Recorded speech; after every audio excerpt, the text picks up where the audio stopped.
তো আজকে আমাদের এই দেখো এই ফ্লোরটা আজকে বসানো হলো, এই টালিটা বসাচ্ছে আজকে।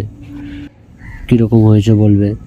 দেখো সব ভেন্স মিলে গেছে, আর কতগুলো টালি বসেছে। তো এই দেখো এই দিকটা সব দিকটায় বসিয়েছে আজকে। দুটো মিস্ত্রি আর দুটো হেল্পার, একজন মানে যোগান ছিল, একজন বাড়ি তুলে এই বসাচ্ছে এই ফ্লোরটা। ঘরে একটা ফ্লোর, পুরো এই ঘরে একটা ফ্লোর আছে।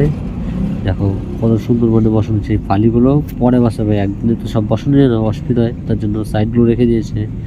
এই যে এটা পুরো এই যে দু জানলাও হবে এই ফ্লোরটা আপাতত হচ্ছে। আর এইদিকে এই ঘরটা চিপিং করা হলো আজকে, মোটামুটি অল্প কিছুটা হয়েছে। এই ঘরটা ফ্লোরটাও হবে। এই ঘরে দুটো জানলা আছে, ঘরগুলো খুব বড় বড়, আর 10 ইঞ্চি ওয়াল। এই যে এই দিকটা চিপিং করা আছে, এই দিকগুলো হবে। ঘরটা দেখো কত সুন্দর বসানো হয়েছে, মানে খুব সুন্দর মিলে গেছে, সব কটাই টালিগুলো মিলে গেছে ভেন্সে। এই দেখো পুরো সামনে থেকে দেখাচ্ছে, পুরো ভেন্সে মিলে গেছে, দেখেছো।